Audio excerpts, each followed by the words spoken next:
네, 안녕하세요. 녹철입니다. 이번 영상부터 RNN에 대해서 하나씩 알아보도록 하겠습니다. 여기 보면 또 수학이 이렇게 나와 있어서 처음에 좀 거부감이 들 수도 있는데요.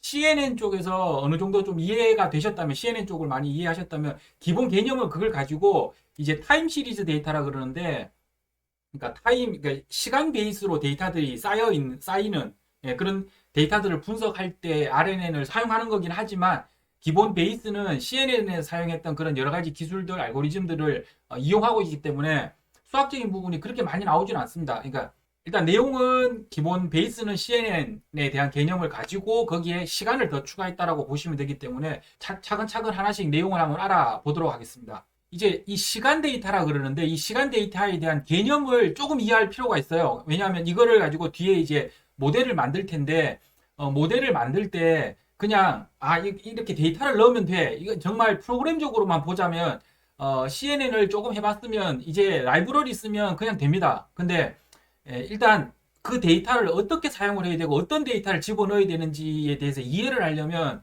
이 개념, 기본적인 개념이 조금 필요하거든요. 그래서 시간 데이터라는 거를 그러니까 고전적으로 예전부터 이제 어떤 식으로 시간 데이터를 계속 학습을 해왔고, 그 다음에 어떤 관점으로 시간 데이터들을 봤는지를 한번 이해를 먼저 해보도록 하겠습니다. 시간 데이터는 일단 디터미니스틱 한 것과 스토캐스틱 한 이 두 가지 정도로 나누는데요. 디터미니스틱 한 것은 여기 보시면 확정적 필연이라고 되어 있는데 이거는 결과가 있는 겁니다. 이게 무슨 얘기냐면 우리가 예측을 이미 할 수 있어요. 이제 그러면 어떤 경우인지를 한번 볼게요.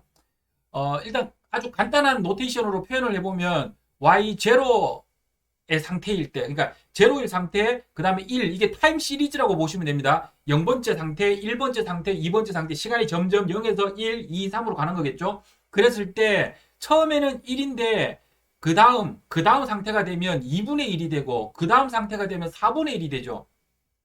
얘를 클로즈 폼으로 표현을 하면, 그러니까 클로즈 폼은 그냥 방정식, 해가 있는 방정식 정도로 생각을 하시면 됩니다. 그러면 이 방정식으로 표현을 한번 해보면yn은 2분의 1의 n승이죠. n은 0보다 크거나 같고, 그죠? 그래서 2의 n이 0일 때는 0이 되면 1이 되죠. 그죠? 그 다음에 1이 되면 2분의 1이 되고 2가 되면 4분의 1이 되는 t 시간이 있었는데 t 플러스 10, 그러니까 10번 스텝이 지나간 다음에 이 값이 어떻게 될지 얘는 확실하게 그 결과를 이미 알 수 있죠. 요거를 디터미니스틱이라 그러는데 그래서 확정적이다라고 얘기하는 건데 이거는 우리가 이미 그 규칙을 다 알고 있는 겁니다. 이런 시간 데이터를 보통 디터미니스틱이라 그러고 이거는 사실 우리가 머신러닝을 통해서 하거나 뭐 이런 쪽에 관심 분야는 아닙니다. 그죠? 이미 결과를 알고 있기 때문에 얘를 가지고 뭔가 학습을 더 이상 뭐 해서 뭔가 결과를 가지고 올 필요는 없어요. 그럼 이런 것들이 어떤 게 있느냐? 예를 들어서 뭐 이런 거 있죠. 이미 과학적으로 다 알려져 있는 거. 뭐 예를 들면 F는 MA라고 해서 내가 만약 여기서 공을 하나 던졌는데 얘가 10초 후에 이 공이 어느 위치에 어느 정도 속도로 갈 것이냐라는 거는 이미 디터미니스틱하게 우리는 그 결과를 알아요. 그죠? 그래서 이건 예측이 이미 되고 있는 그런 타임 시리즈 데이터들, 이런 것들을 보통 디터미니스틱이라고 하고 사실 학습 과정에서 우리가 여기에 관심을 가지지는 않습니다. 그러니까 스토캐스틱한 상황을 우리는 이제 관심을 가지는 거고요. 그 다음에 얘를 조금 다른 방법으로 표현했는데 사실은 제가 이 부분을 조금 이해시켜 드리려고 요거를 넣었고, 리니얼 디퍼런스 이퀘이션이라는 거는 이게 우리나라 말로 차분 방정식이라고 보통 얘기를 하죠. 그러니까 이렇게 뭐 어렵게 적기는 했는데 어렵게 생각하실 필요 없고, 뭐냐면 보통 미분은 우리가 이렇게 연속된 데이터를 미분을 할 수 있는 거죠. 그죠? 근데 차분 방정식은 뭐냐면 연속되지 않은 그런 데이터들을 이제 사용한다. 뭐 이렇게 생각을 일단 기본적으로 하시면 되고, 그런 방식으로 표현을 할 때 보시면 얘를 좀 다르게 표현할 수 있다. 이렇게 이해를 하시면 됩니다. 그래서 2분의 1 yn-1 이렇게 하고 y0는 1 때는 1이다 이렇게 표현할 수도 있다라는 겁니다. 어쨌든 얘는 결론은 이미 나 있다라는 겁니다. 우리는 이미 알고 있다라는 거죠. 그죠? 예를 들어 뭐 시간이 n이 10이 되든 20이 되든 그때 상태의 값을 우리는 이미 예측할 수 있다. 그러니까 어떤 공식으로 예측을 이미 할 수 있다. 그 내용이고, 그랬을 때 얘를 이렇게 표현할 수도 있지만 이렇게 표현할 수도 있는데 이게 요 방식이 이제 이때까지 우리가 머신러닝 하면서도 이거를 많이 이용했어요. 사실 이 수식을 많이 이용을 했고, 그 다음에 이후로 갈 때, 예를 들면 강화학습이나 이런 거 할 때도 얘를 이용을 하고요. 어쨌든 이건 점점 그 개념을 이해가 되실 텐데, 이렇게 보시면 됩니다. 요게, 알파 1, 알파 2에서 어떤 값에, 즉, yn-1 시점, 그러니까 yn 시점이 있었고 그 전 시점이라고 보셔도 되겠죠. 얘는 지금 거꾸로 계산하고 있는 건데 그 전 시점, 그 전 시점에 또다시 한 번 더 간 전 시점, 이전 시점 이런 식으로 갔을 때 거기에 어떤 알파 값을 곱해요. 이게 이런 공식처럼 생겼던 게 앞쪽에서 계속 하셨을 때 보면 학습 레이트라고 해서 그러니까 러닝 레이트 있죠. 예, 그거 계산할 때도 얘를 썼고요. 요게 뒤쪽에서 제가 마크업 체인 관련된 얘기를 조금 하고 나면 이 부분이 조금 더 명확하게 좀 이해가 오실 수 있는데 자, 그거는 그때 다시 한 번 더 제가 요 부분은 설명을 좀 드리고요. 어쨌든 이런 식으로 얘도 알파 값을 이미 만약에 알고 있다면 결론은 이미 나 있는 겁니다. 그거를 디터미니스틱하다라고 얘기하고 요런 데이터는 사실 우리가 학습하는데 별로 관심은 없습니다. 이건 이미 알고 있기 때문에. 그런데 우리가 목표로 하는 것은 일반적으로 그러니까 학습을 하거나 또는 예전에도 뭐 뭔가를 예전부터 이렇게 시계열 데이터를 가지고 뭔가 분석을 할 때는 문제는 이 스토캐스틱한 데이터들인 거죠. 그래서 이걸로부터 규칙을 한번 찾아내보자라는 건데 여기 보시면 스토캐스틱한 거는 데이터가 시간이 지나면 지날수록 이런 형식으로 데이터가 막 자기 마음대로 막 움직이는 것처럼 보이죠. 그죠? 어떤 특별한 규칙이 없이 움직이는 것처럼 보이는데 예. 요거를 스토캐스틱하고 얘도 특별히 움직이지 않는 것처럼 보이죠. 그러니까 어떤 규칙이 있는 것처럼 있지 않은 것처럼 보이죠. 그죠? 요런 애들. 그렇지만 얘든 어떤 하나의 리니어한 규칙은 하나는 보이는 게 뭐냐면 얘는 수평적으로 계속 같은 선상을 이렇게 계속 움직이죠. 얘도 이 빨간색 라인, 그러니까 이 라인을 따라서 뭔가 움직이는 것처럼은 보입니다. 그러면 대략 이 라인을 따라 움직여. 얘는 대략 이 라인을 따라 움직여. 하지만 각각 내용은 좀 달라. 그럼 이거를 수학적으로 어떻게 표현하느냐? 그래서 우리가 이때까지 했던 이 부분, 이게 wx 플러스 b처럼 했던 것들도 사실 얘랑 비슷한 내용인데 수학적으로는 이렇게 표현할 수도 있습니다. 그러면 이 수학적인 표현이 어떤 의미를 가지는지 한번 잠깐 보시면 얘를 이렇게까지밖에 표현을 할 수가 없어요. 일단 수학적으로 y는 즉 이 값이죠. 그죠? 이 y의 값은 어떤 x 값이 막 움직일 때마다 ax 플러스 b의 상태로 이렇게 움직여. 그러죠? 그럼 1차 그래프처럼 움직이는 것 같긴 한데 이 뒤쪽에 있는 이 엡실론이라는 거 그럼 얘를 어떻게 이해할 것이냐 수학적으로 어떻게 표현을 하느냐 하면 일반적으로 아주 간단하게 표현할 때 ax 플러스 b의 어떤 추세가 있는 겁니다. 그죠? 기본적으로 이 데이터는 이런 추세를 가지는데 각각의 데이터에서 여기서 예를 들어 여기에 빨간 부분이 있는데요. 그러면 특정한 이 지점에서 봤을 때는 여기에서 여기만큼 한 요 정도의 오차가 생기잖아요. 그죠? 그래서 요거를 오차라고 보기도 하고 또는 일반적으로 요거를 노이즈라고 보기도 합니다. 그러니까 이걸 어떤 데이터 영역에서 어떤 데이터를 가지고 보느냐에 따라서 엡실론을 뭐 오차라고 볼 수도 있고 그 다음에 원래 데이터는 이런 데이터였는데 이것에 대한 어떤 노이즈가 끼인 거죠. 그래서 데이터에 노이즈가 끼었다라는 뜻으로 엡실론을 계산하는 거고 그럼 이 엡실론의 크기에 따라서 얘네들이 엡실론을 어떤 값들을 찾아내느냐에 따라서 요 값들의 정확도를 이제 높일 수가 있는 거겠죠. 그래서 뭐 이런 식으로 리니어 트렌드를 가지고 이런 공식 가지고 이제 어떤 예측을 시도하는 경우도 있기도 하고요. 어쨌든 스토캐스틱한 게 있다. 그리고 실제로 우리가 RNN을 가지고 뭔가를 해보려고 하는 것은 이 스토캐스틱한 이 데이터, 시계열 데이터를 해서 어떤 식으로 얘네들의 규칙들을 좀 찾아낼 수 있을까라는 겁니다. 또 스토캐스틱은 요거는 그냥 용어인데요. 두 가지 정도로 보시면 됩니다. 스테이셔너리가 있고요. 넌 스테이셔너리가 있는데요. 요건 뭐냐면 여기 어떤 특정한 진폭을 가지면서 이 내용들이 같이 계속 변하는 경우 그러니까 시간이 쭉 지나면서 뭔가 데이터가 변하긴 변하는데 막 변하긴 하는데 이게 진폭을 가지고 있어서 대충 얘네들이 어느 범위 안에서는 데이터들이 나온다라는 게 예측이 되는 경우 그리고 넌 스테이셔너리는 이 분산이나 그러니까 분산이나 표준편차 분산 뭐 이런 것들을 아시잖아요. 그러니까 그런 분산이 시간이 지남에 따라서 조금 많이 바뀌는 경우 이런 거를 넌 스테이셔너리 하다라고 얘기를 보통은 합니다. 그래서 요거는 그냥 용어 정도로 일단 이해를 하시고요. 그럼 전체적으로는 데이터를 이렇게 봤어요. 그럼 이렇게 본 것 것을 가지고 우리가 예측이라고 하거나 이 데이터들이 어떤 간에 규칙을 찾을 때 전통적으로 어떻게 했느냐, 일반적으로 가장 많이 하는 것들이 요 장표에 있습니다. 그럼 요 부분을 사실은 이해를 하면 됩니다. 그럼 이것을 RNN 가지고 이제는 한번 해보자라는 거거든요. 사실은 먼저 시퀀스 프로세스를 어떻게 표현을 하느냐 하면 이렇게 표현을 합니다. 여기 보시면 QT라는 게 있고요. 거기에는 상태가 여러 개의 상태가 있는 겁니다. 그죠? 이런 집합이 있다라고 보는 겁니다.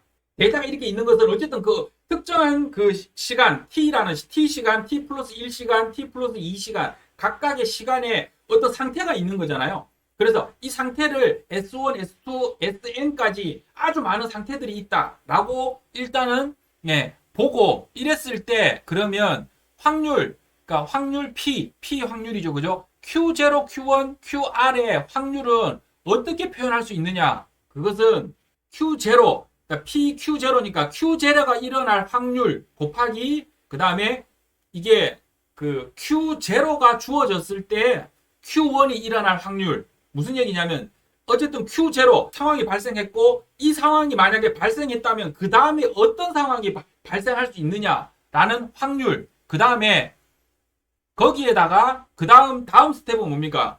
지금 상태와 그 다음 상태가 이미 발생했잖아요. 그죠? 이미 발생했을 때 그 다음에 Q2라는 상태가 발생할 수 있는 확률. 이런 식으로 계속 이 확률들을 계속 곱하면 어떤 최종적으로 내가 원하는 어떤 Q, 즉 확률을 알 수 있다. 이걸 확률적인 관점에서는 거의 시계열 데이터들을 많이 분석을 하거든요. 얘네들을 시계열 데이터의 확률을 구해서 그러면 지금 이 시간에 앞에서부터 이렇게 시간들이 쭉 흘러왔는데 지금 이 시간에 어떤 상황이 벌어질 것 같다. 또는 앞으로 스텝이 뭐 5스텝이나 10스텝, 이게 스텝이라는 게 뭐 시간으로 보면 5시간 후, 날짜로 보면 5일 후 이렇게 생각하셔도 됩니다. 그 내용을 얘기하는 겁니다. 그래서 스텝이 5스텝이 지나갔을 때 지금 상황이 만약에 A라는 상황이 벌어졌으면 그 다음에 5스텝 후에는 어떤 상황이 벌어질까를 이렇게 확률적으로 계산하는 이런 방식이 있고요. 그거를 시퀀셜 프로세서라 그러는데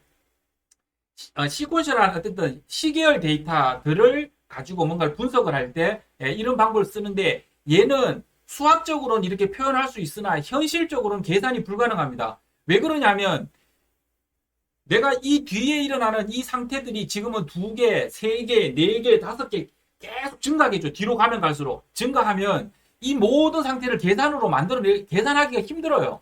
그래서 자, 요거는 관념적으로 이렇게 계산하면 되라는 거고, 요거를 풀어낸 사람이 있는데 그 사람이 마코브라는 사람이고, 마코브 프로세스라는 게 있습니다. 마코브 프로세스는 일단 마코비언 프로퍼티라는 게 있는데 이게 마코브 성질이라 그러는데 이거는 아주 중요하거든요. 이 뒤쪽에 강화학습할 때도 이거 반드시 이해하고 있어야 되는 거고, RNN 할 때도 도대체 우리가 RNN에서 하고 있는 게 뭐냐를 이해를 먼저 하고 그 다음에 RNN을 해야 되거든요. 그래서 그럴 때 가장 중요한 개념입니다. 여기 보시면 그럼 이렇게 아주 많은 상황들이, 다양한 상황들이 있는데 그것들을 모두 다 계산해야 되느냐? 이 사람이 제안한 것은 뭐냐면 이겁니다.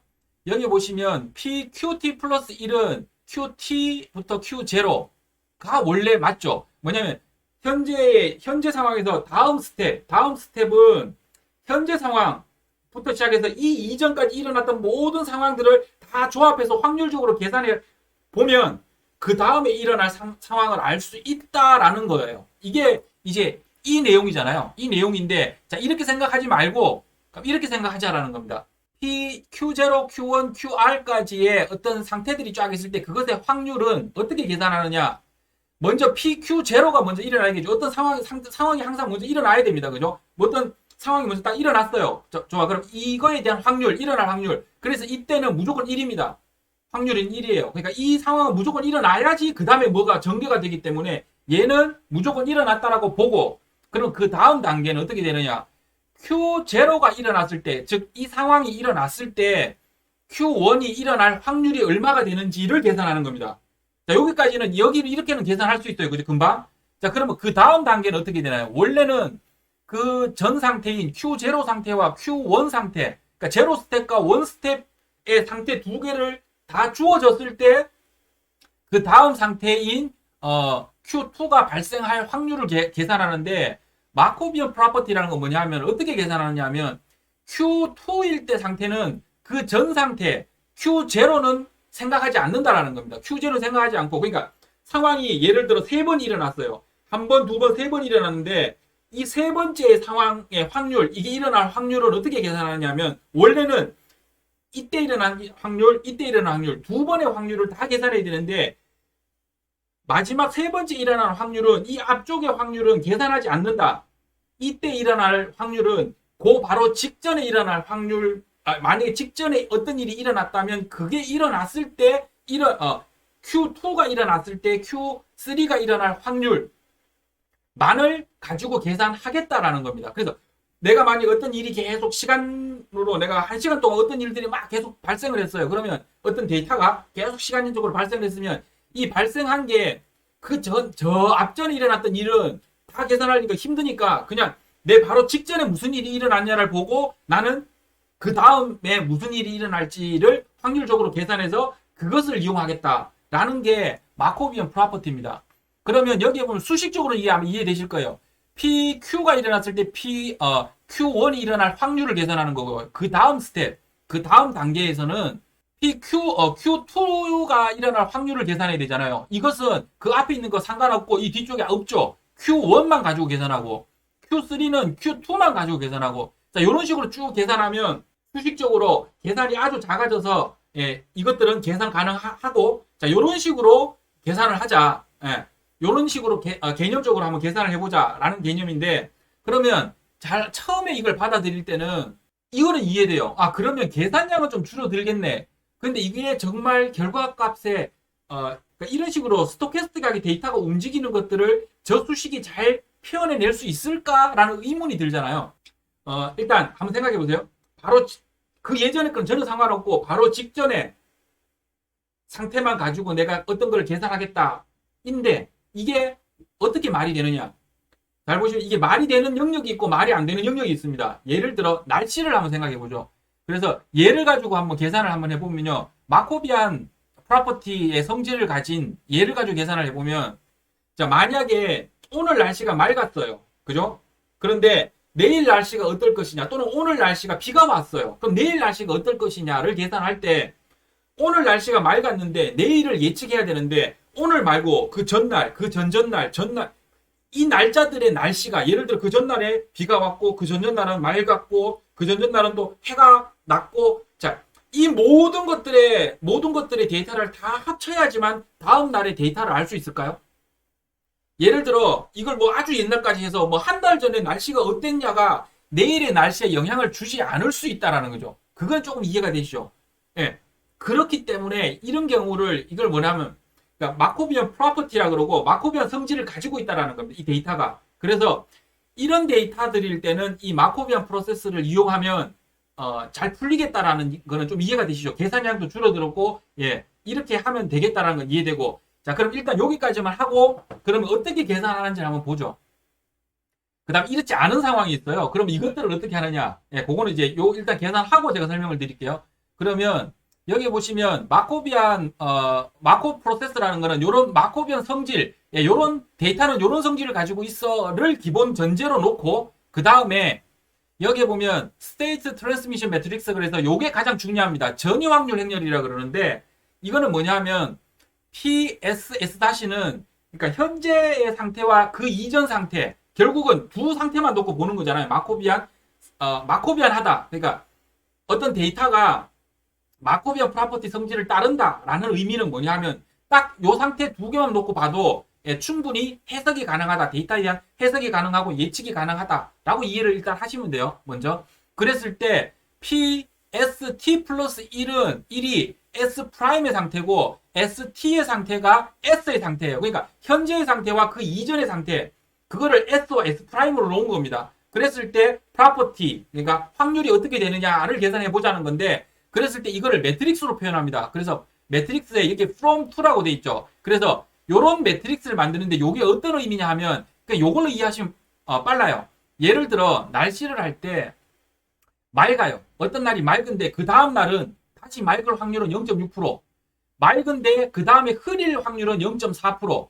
자, 흐린데 맑을 확률은 0.7%. 흐린데 다시 흐려질 확률은 0.3%야 라고 한다면, 그러면 요거를 뭐라 그러냐 하면 이거를 스테이트 트랜스미션 매트릭스라 그럽니다. 그래서 이걸 전이 확률 행렬이라 그러고, 그게 요거를 얘기하는 겁니다. 그러면 내가 알고 싶은 데이터가 가지고 있는 그 피처들이 있을 거잖아요. 그 피처가 이전 상태에서 다음 상태로 갈 때 확률이 얼마인지를 계산을 하고, 그 다음에 이거를 가지고 계산을 하는 겁니다. 그랬을 때 이걸 가지고 그러면 계산을 어떻게 하느냐 하면 이렇게 계산합니다. 확률인데 A 상태가 일어나고, 그 다음에 E 상태, A 상태, A 상태, E 상태, E 상태. 자, 그러면 여기 보면 A는 맑고 E는 흐림이 상태입니다. 그랬을 때 결국은 이 얘기죠. 맑고 흐리고 맑고 맑고 흐리고 흐리고 요런 상황이 될 확률이 얼마냐를 계산할 때 A는 일단 무조건 일어나기 때문에 무조건 1입니다. 처음에 어떤 상황이 없는 상태에서, 그러니까 이게 신이 아니기 때문에, 그죠? 신은 없는 상태에서 무에서 유를 만들잖아요. 근데 여기는 일단 데이터가 일단 최초에 어떤 데이터가 하나 있다라고 생각하고 여기서부터 시작하는 거기 때문에, 처음은 마코비안 프로퍼티 계산하고 마코비안 프로세스를 계산할 때는 첫 번째 확률은 무조건 1입니다. 1이고, 자, 그 다음에, 자, 이 A가 일어났는데 거기에 E가 일어날 확률은 전위 확률 행렬을 가지고 보면 0.4%죠. 그래서 0.4%, 그 다음에 다시 E가 발생했을 때 A가 일어날 확률은 0.7%죠. E에서 A로 갈 수 있는 확률 0.7%. 자, 이런 식으로 다 계산하면 AE가 발생할 확률은 0.002%가 발생해. 예, 이런 식으로 계산하는 게 요게 마코비안 프로세스, 마코브 프로세스라고 합니다. 그래서 어떤 상태가 마코브하다라는 얘기는 뭐냐면 그 이전의 상태들은 다 필요 없고 현재의 상태는 바로 그 직전의 상태를 가지고 충분히 알아낼 수 있다라고 생각이 들면 마코비안 하다라고 얘기를 한 겁니다. 그러면 이런 식으로 데이터를 만들어낼 때, 그러면 우리가 RNN은 또 거의 이 개념이거든요. 이 개념인데, 그러면 어떤 상태를 만들 때 어쨌든 결론적으로는 마코비안 상태를 만들어내야 됩니다. 그래서 예를 들어 지금 한 것처럼 날씨의 경우에는 이게 가능해요. 가능한 것처럼 느껴지죠, 그죠? 느껴지는 건데, 예를 들어 주식을 한번 생각해 보시면, 내가 오늘 어떤 데이터를 하나, 주식이, 삼성 주식이 뭐 예를 들면 얼마였어요. 그런 예를 들면 10만 원이었어요. 그런데 내일 주식이 얼마일까를 계산하는데 오늘 주식만 가지고 판단을 한다? 이게 영향을 안 줄 수 없죠. 그 이전 데이터 주식이. 그죠? 왜냐하면 얘가 예전부터 쭉 이렇게 올라오던 주식이냐, 또는 뭐 내려가던 주식이냐, 뭐 여러 가지 것에 대해서 따라서 달라지잖아요. 그래서 예를 들어 내가 봤을 때 이 데이터가 마코비안하지 않다, 마코브한 성질을 가지고 있지 않다, 즉 마코비안 프로퍼티의 성질을 베이스로 놓고 생각할 수 없는 놈이다 라고 하면, 그러면 얘는 예측할 수 없냐? 그게 아니고, 그랬을 때는 어떻게 해야 되느냐 하면 마코비안 한 상태로 만들어줘야 돼요. 어떻게 만들 수 있느냐 하면, 그러면 그 옛날부터 넘어왔던 데이터를 여기에 같이 추가를 시킬 수가 있어요. 어떻게 추가시키시면 되느냐 하면, 주식을 한번 생각해 보시죠. 그러면 주식을 보는데 단 그 직전의 데이터를 보는 게 아니고, 그러니까 예를 들면 이런 거, 주식을 만약에 해보신 분들은 그래서 저거 하잖아요. 이동평균선이라는 걸 쓰죠. 그래서 예를 들어 뭐 5일 이동평균선이라고 하면 5일 동안 주식이 평균값이 얼마였는데 지금 주식값이 얼마다. 그러면 이 두 개의 상태를 가지고 그 다음 상태를 확인을 한다든지, 그죠? 그러니까 그 직전의 이 두 개의 상태를, 그러면 지금 바로 직전의 상태는 10만 원인데 이 직전 상태부터 5일 동안의 이동평균은 얼마였냐? 8만 원이었다. 그럼 8만 원에서 10만 원이 됐다. 그럼 이 두 개의 데이터를 가지고 내일의 상태를 확인을 한다. 그러면 어느 정도 마코브한 상태로 갈 수 있다는 거, 이게 좀 개념적으로 이해가 되시나요? 자, 여기에서 보시면 요 알파라는 게 뭘까요?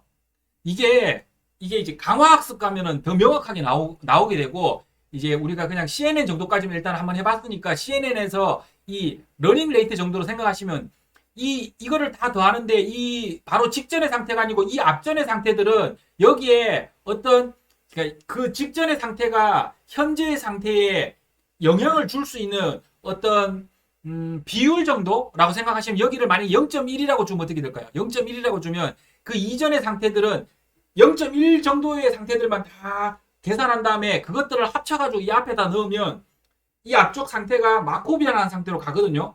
그래서 이렇게 바꾸는 게 마코비안 상태라서 RNN 데이터를 그냥 만들어서 막 데이터를 밀어 넣는다고 해서 RNN 계산이 되지를 않습니다. 왜 그러냐면 이 수학적인 이 개념이 이해가 돼야 되는 거죠. 이 개념이 이해되면 그러면 내가 가지고 있는 데이터를 마코비안한 상태로 좀 만들어야 될 것 같은데 그러면 어떤 피처들의 데이터를 조금 더 집어넣어야 될 것 같아 라는 게 개념이 서거든요.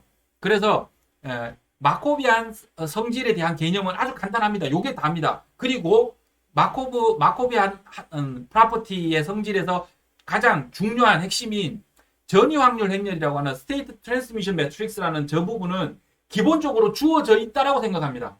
무슨 얘기냐면 여기서 이제 RNN이 도대체 뭐 하는 건지를 조금 이해를 하실 수가 있는데요. 얘는 자 이렇게 할 수 있는데 그러면 이 중요한 건 이 행렬이잖아요. 이것은 어떤 현실 세계를 가지고 이 매트릭스를 만들었을 때 맑음에서 다시 맑음으로 가는 게 0.6%라는 게 학습을 통해서 아는 게 아니고요. 이거는 이미 연구를 통해서 밝혀져 있는 상태여야 됩니다. 그랬을 때 저 마코브 프로세스를 사용할 수 있는 거죠. 그러면 우리가 하는 RNN은 뭐냐 하면 개념적으로 이렇게 이해하시면 돼요. 그러니까 직관적으로 봤을 때 100% 맞는 얘기가 아니고요. 직관적으로 봤을 때 이 그 전위 확률 매트릭스를 학습한다라고 보면 됩니다. 데이터를 막 많이 밀어 넣어서 A에서 다시 A로 갈 확률이 몇 프로인지를 이거는 연구를 통해서 사람이 막 연구해서 계산해서 이 행렬을 만드는 게 아니고요. 이 행렬 자체를 데이터를 막 밀어 넣으면 이 행렬 자체를 학습을 해서 만들어주는 게 RNN 프로세스라고 보시면 100% 맞는 건 아닌데요. 그런 개념적으로 그렇게 이해하고 조금 들어가면 그 RNN을 할 때 데이터를 어떤 식을 써야 되고 이 모델들이 왜 이런 형식으로 만들어졌고라는 게 조금 이해가 되실 거예요. 그래서 RNN은 마코브 프로세스의 그러니까 전통적인 이 방법과 유사한 것들을 결국은 하려고 시도를 하는 것인데 수학적으로 막 계산해서 시도를 하려고 하는 것인데 그때 이 전위 확률 자체를 그러니까 전위 확률 행렬을 조금 학습해서 그 이 매트릭스를 좀 어떤 매트릭스를 가지고 있는지를 가지고 오는 것이다. 그랬을 때 이 피처들은 마코비안한 프로퍼티의 성질을 가지고 있어야 되는데 기본적으로 내가 데이터를 쫙 봤을 때 얘는 마코비안 하지 않아. 그러니까 바로 직전 데이터가 바로 직전의 데이터가 내 지금의 상태를 예측하기에는 이 데이터 가지고는 불가능해. 그러면 이 앞쪽에 있는 이 데이터들을 가지고 이거를 마코비안하게 그러니까 바로 직전의 데이터만 가지고 그러니까 소수의 데이터를 가지고 이걸 어떻게 마코비안한 상태로 만들어낼 수 있느냐. 예, 그 부분들을 고민을 좀 해보셔야 된다는 거죠. 어쨌든 개념은 마코브 프로세스의 개념은 이거고 얘를 좀 사용을 할 거고요. 그 다음에 이거는 히든 마코브 모델이라는 것도 있는데요. 자, 이런 식으로 요거는 그냥 개념적으로만 이해를 해놓으세요. 이거는 강화 학습할 때 마코브 프로세스에 대해서는 조금 더 명확하게 더 디테일하게 좀 봐야 됩니다. 근데 그냥 이렇게도 가능하다라는 거를 좀 봐두시면 좋은 거는 히든 마코브 모델이라는 거 가지고 예전에는 이거 가지고 음성 인식이나 이런 것들을 대부분 많이 했거든요. 요 이론 가지고. 그런데 요거 개념은 뭐냐면 이겁니다. 우리가 알고 싶은 거는 이 은닉된 스테이트예요. 이 스테이트가 X1이라는 상태가 있었어요. 삼성전자가 10,000원이라는 이 상태가 있어요. 이 상태가 있을 때 그 다음 어떤 상태로 갈 것이냐를 알고 싶은 거예요. 알고 싶은데 이 상태는 아무도 몰라요. 그래서 이거는 어떤 스테이트인데 은닉되어 있는 상태라고 하는 거예요. 우리가 모르는 상태. 그런데 옵저베이션이 있다라는 거죠. 뭐냐면 삼성 주가가 거기에 가기 위해서 옵저베이션이 있는데 그 전에 뭐 어떤 가격들 예를 들면 뭐 거래량은 어땠고 그죠? 거래량은 어떻고 그다음에 삼성 주식을 보는데 예를 들어 뭐 다른 주식 있죠. 반도체 관련된 다른 주식들의 어떤 값들은 얼마고 뭐 이런 여러 개의 상태들이 있을 수 있겠죠. 그러니까 이 X1이라는 상태를 해석해 줄 그러니까 설명해 줄 만한 여러 상태들이 있고 이것을 우리가 옵저베이션 할 수 있다는 거죠. 볼 수 있다라는 거죠. 그랬을 때 얘를 옵저베이션이라고 하는 이 데이터로부터 이 확률을 구하고 그 확률들의 전위 확률 상태들을 쭉 구한 다음에 이것들을 가지고 이제 예측을 하는 겁니다. 예측을 하면 얘는 이것보다 좀 더 많이 잘 맞을 것 같다는 느낌으로 오시죠. 개념적으로. 자, 이거는 수학적으로 어떻게 푸는지는 나중에 그 강화학습이나 이쪽에 가면 조금 더 한번 보고요. 이런 히든 마코브 모델이라는 것도 있다 정도까지만 이해하시고 그러면 전체적으로 이제 뒤쪽에 제가 RNN을 하는 것은 할 때 잘 보시면 그 W 값을 학습한다는 것은 이 매트릭스를 학습한다는 개념을 조금 가지고 있으면서 그러면 이 W 값들이 어떻게 계산되어지고 그 W 값이 무슨 의미를 가질까 100% 맞는 얘기는 아닙니다. 이게 직관적으로 제가 이해시켜 드리려고 제가 설명드린 거니까요. 그런 개념이다 예, 그것에 대한 이제 이 뒷 영상부터는 RNN을 그것을 실제 우리가 이때까지 했던 CNN처럼 RNN의 이제 뉴럴 네트워크 개념으로 이제 한 번씩 조금씩 한번 풀어보도록 하겠습니다. 자, 이번 영상은 전체 개념에 대해서 설명드렸고, 예, 요 정도에서 마치도록 하겠습니다.